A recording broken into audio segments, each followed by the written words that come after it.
भाइयों बहनों नमस्कार। All India anganwadi news channel में आपका स्वागत है। चैनल से जुड़ने के लिए नीचे दिख रहे रेड कलर के सब्सक्राइब बटन पर आपको सबसे पहले क्लिक करना है। फिर साइड में एक नोटिफिकेशन बेल यानी घंटी बन के आएगी, उस पर जब आप दबाएंगे तो 3 घंटी आपको दिखेंगी, जिनमें सबसे ऊपर आल वाली घंटी आप लोगों को दबा लेनी है। आंगनबाड़ी सेविका सहायिका मिनी बहनों, आज सुबह की सच्ची खबरों में आप सभी का स्वागत है। बहनों, इस वीडियो में कई राज्यों से खबरें लगी हैं, तो पूरा वीडियो लास्ट तक देख करके ही जाना और देखना कौन से जगह से क्या क्या खबरें लगी हैं। सबसे पहले तो आपको बता दें कि मानदेय के संबंध में जो उत्तर प्रदेश में आपको पता चला था कि 22,000 के समथिंग जो पैसा है आंगनबाड़ी बहनों आपके खातों में लगा था, वो पैसा दरअसल सक्सेस होने लग गया है। जैसा कि आप देख सकते हैं कि ये बहन है, इनका कहना है भैया जी 22,531 रुपया सक्सेस हो गया है 13 जून को, बट पीएफएमएस पे आज शो कर रहा है। तो सक्सेस हो गया था पीएफएमएस पर, जो है आज उनका शो हुआ 13 जून को। तो यहां पर आज तो हो गई आपकी 16 जून, ये 13 जून को ही इनका सक्सेस हो गया था। अकाउंट में इन्होंने बताया भी था, लेकिन यहां पर पेंडिंग में दिख रहा था, अब यहां पर सक्सेस दिखने लग गया और 22,531 रुपया ये एक मद में इतना लगा है। साथ ही साथ ऐसे और भी मैसेज थे, अभी इसी वीडियो में बने रहना, आपको बताएंगे। अभी रीता कुमारी बहन आती हैं बिहार राज्य से, वहां पर उनके अगर मानदेय की बात करें तो 2022-23 जो वित्तीय वर्ष है आंगन मानदेय ऐप से उन्होंने अपना चेक किया, जिसमें अप्रैल महीने का जो पैसा है वो इनका आ चुका है। अब मई का अभी बकाया है बिहार में बहनों का, और इनके अलावा इनका पिछले कई वित्तीय वर्षों का, जैसे कि 2018-19 वाले वित्तीय वर्ष में इनका नवंबर का, दिसंबर का, जनवरी का और फरवरी का, इतने महीनों का यानी 4 महीनों का पैसा इनका बकाया है। अब यहां पर यह पैसा भी नहीं पहुंचा है। सेंड टू हेडक्वार्टर वाले ऑप्शन में इनका 11/2021 दिखा रहा है, तो आप यहां पे देख सकते हो 11वां महीना 2021 इनका, उसके आगे तारीखें नहीं बनी, तो 23 तारीख है 11वें महीने की, और जो है पिछले साल का ये इनका मैटर है, तब से वहीं पर ये अटका पड़ा है। तो बिहार सरकार से, निदेशालय से यही जो है कहना चाहूंगा कि जल्द से जल्द जो है बकाया का भुगतान बिहार राज्य में भी बहनों का कराया जाए। इधर आप देख रहे हैं एक और मैसेज हमारे पास ये लगा है, सुधांशु भैया नमस्ते, जो रुपया 22,531 जो है क्रेडिट का मैसेज आया था वो उसी डेट में मेरे अकाउंट में आ गया था, मैं आपको बताना भूल गई थी, वो पैसा मैं निकाल भी ली है और इसको जो है वीडियो में दिखा दीजिएगा। तो आप देख रहे हैं एक बहन है, इनका कहना भी है कि वो पैसा इनका उसी डेट में आ गया था, लेकिन पीएफएमएस पर पेंडिंग शो कर रहा था, अब वहां पर भी सक्सेस हो रहा है और उसी डेट में पैसा भी वो निकाल लाई थी 22,000 के समथिंग जो पैसा था। तो ये एक बड़ा अमाउंट है, आप सब बहनें भी जो है देख लेना, जिनका भी लगा होगा, हो सकता है इनका भी बकाया हो कुछ ना कुछ महीनों का, इसीलिए इनका इतना लगा। तो बाकी लगे तो बहुत लोगों के हैं, और उसमें डेट भी जो है शो हो रही है कौन सी डेट का है, लेकिन हो सकता है कि वो टेक्निकल भी ग्लिच हो सकती हैं। तो जो भी है अपना अपना अकाउंट अपने हिसाब से देखिए बैंक में, क्योंकि यहां पर विभाग हर जिले में एक साथ मानदेय समय से पूरा नहीं भेजता है, कभी यहां नहीं आया तो वहां आया, कभी यहां अधूरा आया तो वहां पूरा आया। अब ऐसी कंडीशन में आखिर कैसे जो है पता चल पाएगा कि कौन सी जगह कौन सी बहन का कितना पैसा बकाया रह गया था और कौन सी बहन का भी कितना आया था। तो ये चीजें जो है पता कर पाना काफी मुश्किल हो रहा है, क्योंकि पिछले बकाये जो भी हैं या पिछला जो भी मानदेय था वो समय समय पर पूरा सब जगह एक साथ नहीं आया था। आप भी लोग देखते थे, काफी बहनें कहती थी कि मेरा भाई आ गया, कुछ बहनें कहती थी मेरा एक भी पैसा नहीं आया। तो ऐसी कंडीशनों में ये आगे पीछे वाले मैटर होते रहते हैं और लेट लतीफी में मानदेय सक्सेस होते हैं। इधर देखिएगा यहां पर गजला बहन आती है हरदोई जिले से। अब उत्तर प्रदेश में एक बहुत ही जरूरी जो काम है वो आप सब बहनों से इन दिनों कराया जा रहा है, आइए पहले इसको सुनते हैं। लिखा है, आप सभी अवगत हैं कि प्रदेश में 14 से 20 जून तक अमृत योग सप्ताह मनाया जा रहा है। इस क्रम में सभी आंगनबाड़ी केंद्रों पर प्रतिदिन योग करवाया जाना है। बच्चों के लिए सरल योग क्रियाएं कराए जाएं जो वह आसानी से कर सकते हैं। अतः प्रतिदिन सबसे पहले सभी बच्चों और किशोरियों को केंद्र पर बुला करके न्यूनतम 15 मिनट तक योगासन कराएं। उसकी फोटोग्राफ आयुष कवच ऐप पर अपलोड करनी है। तो ध्यान देने वाली बात क्या है, आयुष कवच ऐप, तो ये आपको अपने फोन में इंस्टॉल कर लेना है आयुष कवच ऐप, और इसको आप गूगल प्ले स्टोर में जाकर के करेंगे तो ये अति महत्वपूर्ण है। नहीं समझ में यहां पे आएगा तो मैं स्पेशल एक वीडियो लेकर के आज दोपहर कोशिश करूंगा आने के लिए और आप सबको जो बना करके दे दूंगा। उसको देख करके आप आसानी से कर लेंगे। जैसे आंगनबाड़ी सेंटर मैपिंग वाला जो ऐप था जिस पर काम करना था, मैंने बताया था, आप सबने किया भी होगा। अब यहां पर आयुष कवच ऐप पर भी बता देंगे कैसे क्या करना है। वो सब जो भी योग वाली फोटो है वो इसी पर अपलोड करनी है। लिखा है, अतः सभी आंगनबाड़ी कार्यकर्ती को सबसे पहले यह ऐप डाउनलोड करवाएं, आयुष कवच ऐप पर रजिस्ट्रेशन और फोटो अपलोड करने के लिए वीडियो शेयर किया जा रहा है। प्रतिदिन शाम को सभी परियोजना अधिकारी प्रतिदिन शाम 4 बजे तक प्रगति सूचना भी भेजेंगे। आईसीडीएस मैडम द्वारा यहां पर प्रतिदिन शाम को इसकी समीक्षा की जाएगी। सूचना का प्रारूप कल ग्रुप में भेज दिया जाएगा। इस तरह से ये चीजें आई हैं। तो हमारे पास वीडियो आ गया है, लेकिन आपको हम अपना वीडियो बना करके देंगे जिसमें आप और आसानी से चीजें सीख जाएं। और बाकी यहाँ पे देख रहे हैं, ये है संगीता तोमर बहन आगरा से, और काफी जगह बहनें 14 तारीख से जो है योग वगैरह अपने केंद्रों पर करवा भी रही हैं। तो संगीता तोमर बहन जो आती हैं आगरा जिले के खैरागढ़ ब्लॉक से, और बच्चों को योग वगैरह सिखा रही हैं। ऐसे ही जो भी फोटो होंगी उन सबको आप आयुष कवच ऐप पर अपलोड करेंगे। इधर ये देखिएगा, आगे चलते हैं। ये हमारे पास एक मैसेज है, ज्योति बहन जो अंबेडकर नगर से आती हैं। बहन का कहना है कि यहां पर ये जो आप देख रहे हैं पार्सली वेरीफाइड जो लिख करके आ रहा है, इसका क्या मतलब है? तो पार्सली का मतलब होता है कि आंशिक जो है तौर पर, तो आंशिक रूप से जो भी आपका थोड़ा बहुत रह गया होगा, उस तरह से यहां पर इस केस में ये चीजें शो हो रही हैं। तो अभी परेशान मत होइए, अपडेट आते रहते हैं, चीजें बदलती रहती हैं। आपको क्या करना है, बस आपका देख लेना है कि पूरी तरीके से वेरीफाइड है या नहीं। जो भी पूरी तरीके से होगा वो इस तरह से वेरीफाइड लिख करके आएगा। बाकी आपका उसमें अनवेरीफाइड भी लिख करके आ सकता है, तरह तरह से चीजें आ सकती हैं। और इस साइड वाले कलर पर आप ध्यान मत दीजिए, ये आपके वहां पर जो है दूसरे हिसाब से चीजें हैं। बाकी इन चीजों पर ध्यान दीजिए, वेरीफाई वाले ऑप्शनों को लेकर के।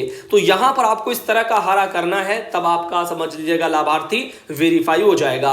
बाकी देखिएगा, यहां पर सीमा चौधरी बहन आती है सिवनी जिले से, और यहां पर कलेक्टर जो है विदिशा के, उनका एक ये जो है मैसेज आप समझ सकते हैं सोशल मीडिया के जरिए ये वायरल हो रहा है, जिसमें लिखा है नॉन रेगुलर यूनिकोड निर्मित करने के लिए निर्देश जारी। मानदेय या मानसेवी एवं अनुदान प्राप्त कर्मचारियों के लिए नॉन रेगुलर यूनिक कोड निर्मित किए जाने के संबंध में निर्देश जारी किए गए हैं। जिला कोषालय अधिकारी श्री उमेश श्रीवास्तव ने बताया कि नियमित वेतन प्राप्त कर रहे शासकीय सेवकों का एम्प्लॉय कोड रेगुलर कैटेगरी में एवं मजदूर व संविदा वेतन प्राप्त कर रहे शासकीय सेवकों के employ code non regular category में बनाए जाने की सुविधा सर्विस मैटर मॉड्यूल के अंतर्गत एम्प्लॉय मास्टर प्रोसेस में प्रदान की गई है। ऐसे सेवक जिनका मानदेय अथवा मान वेतन एवं अन्य प्रकार से प्रति माह निर्धारित राशि का भुगतान वेंडरों के माध्यम से किया जाता है, जैसे आंगनबाड़ी कार्यकर्ता,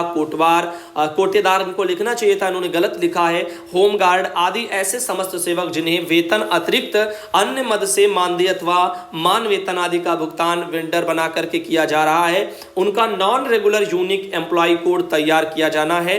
उन्होंने सभी विभागीय अधिकारियों को पत्र लिखकर अपेक्षा की है।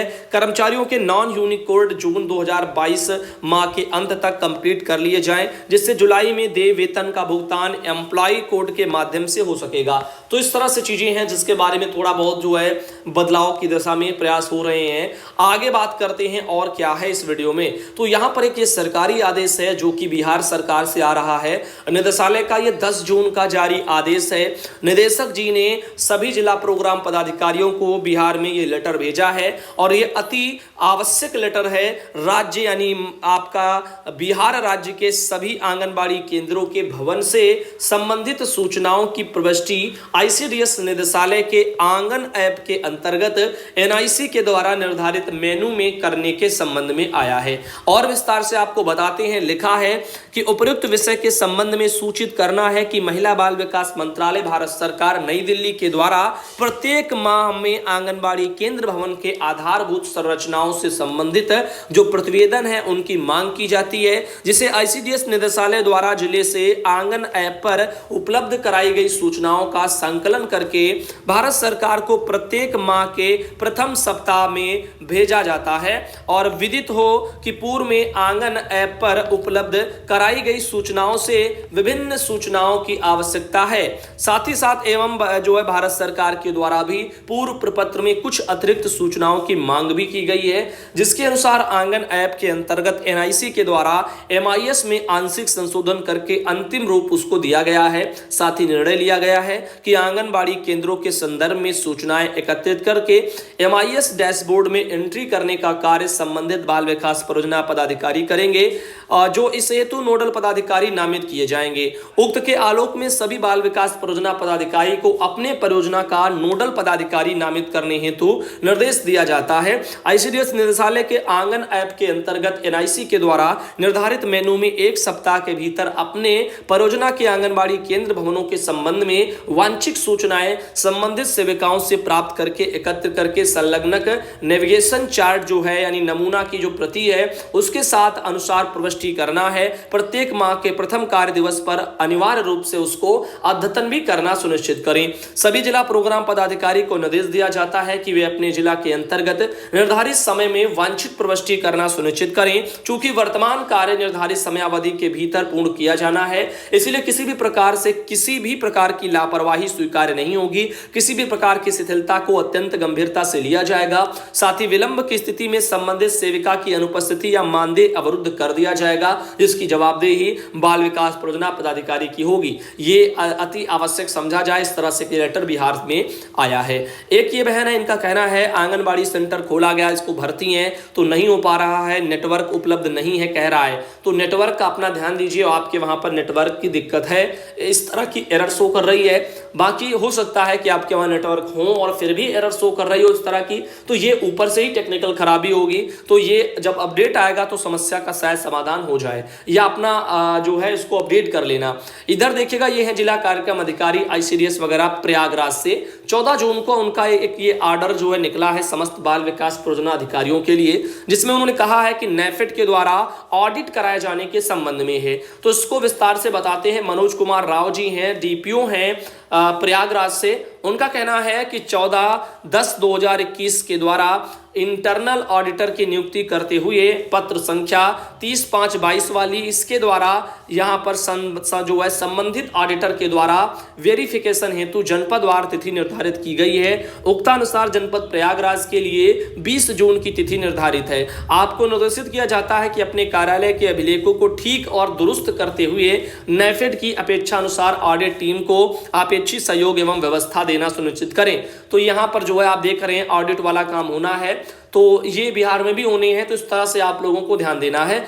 अपने अभिलेखों को पूर्ण रखना है। 20 जून को आपके वहां ये सब हो सकता है। सविता बहन आती है प्रयागराज से, जानकारी भेजी। और ये है किरण यादव बहन सीतामढ़ी से आती हैं। बिहार में इन दिनों क्या चल रहा है इस पर भी थोड़ा गौर करिए। लिखा है सेवा में श्रीमान निदेशक समाज कल्याण विभाग पटना बिहार वगैरह के लिए जो है जिला सीतामढ़ी के लिए भेजा गया है। सविनय निवेदन पूर्वक कहना है कि जो है परियोजना के सीडीपीओ मैडम के लापरवाही से युक्त परियोजना में 3 से 6 स्कूल वाले जो बच्चे हैं पोशाक राशि इनको नहीं बढ़ पाया है। श्रीमान को विदित हो कि पहले से आंगन केंद्र पर 40 बच्चों को स्कूल पूर्व शिक्षा और पोषाहार मिल रहा था। कतिपय कारण से 20 बच्चों को स्कूल पूर्व शिक्षा और पूरक पोषाहार दिया जा रहा है, किंतु रीगा की सीडीपीओ मैडम ने प्रत्येक केंद्र सिर्फ 16 बच्चों के लिए पोशाक राशि आंगनबाड़ी विकास समिति के खाते में आवंटित की हैं। यदि 16 बच्चों के बीच पोशाक राशि वितरण करने का मतलब वंचित बच्चों के अभिभावक से सेविका और अभिभावकों के बीच में लड़ाई होने की संभावना दिखाई देती है। बैंक से जो है राशि नहीं निकालने सीडीपीओ द्वारा सेविका को धमकाया भी जाता है।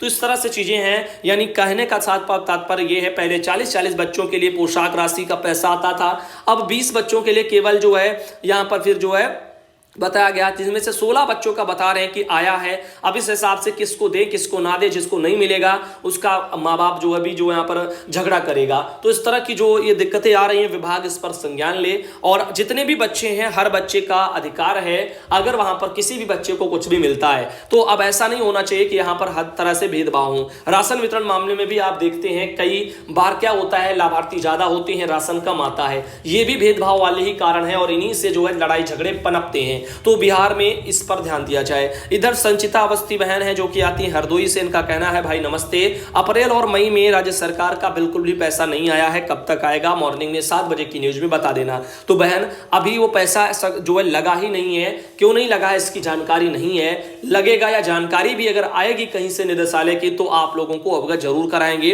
फिलहाल के लिए जो जैसे जैसे पैसे आए हैं वो आप सबको बताते गए हैं। सुमित्रा बहन आती हैं राजगढ़ से और इनका कहना है कि एमपी से हूं और जो है इनकी मिसेज AWW है यानी आंगनबाड़ी हैं जिनकी उम्र 55 साल हो गई है। प्रधानमंत्री श्रम जो है मानधन योजना जो है उसमें जो है वो नहीं आ रही है क्योंकि 18 से 40 वर्ष की उम्र के लिए यह योजना है। तो अब इनका बेचारी का क्या होगा। तो बहन जो भी नियम मान लीजिएगा विभाग ने बना दिए हैं किसी योजना को लेकर के, अब वो चाहेंगे तभी बदलेंगे। तो आप अगर चाहती हैं कि इनको भी शामिल किया जाए तो ऑल इंडिया की भी मांग है कि उन बहनों के बारे में भी विभाग सोचे जो इस योजना से बाहर की जो है उम्र में जी रही हैं। जैसे कि 40 तक अगर इसमें लिया जाता है तो ऊपर की बहनें क्या करेंगी, तो उनके लिए आखिर बुढ़ापे के लिए गवर्नमेंट क्यों कुछ नहीं सोच रही है, इस बारे में विभाग को कुछ सोचना चाहिए। इधर चलते हैं आगे और आपको बताते हैं एक बहन है रुक्मेश्वरी जो अयोध्या से आती हैं, ये है मिथिलेश जो मुरादाबाद से आती हैं और ये है सरला रानी बिजनौर से आती हैं, ये है सुखदेई जो महाराजगंज से आती हैं और ये है सुधा सिद्धार्थनगर से आती हैं, ये है सर्वेश कुमारी पीलीभीत से आती हैं,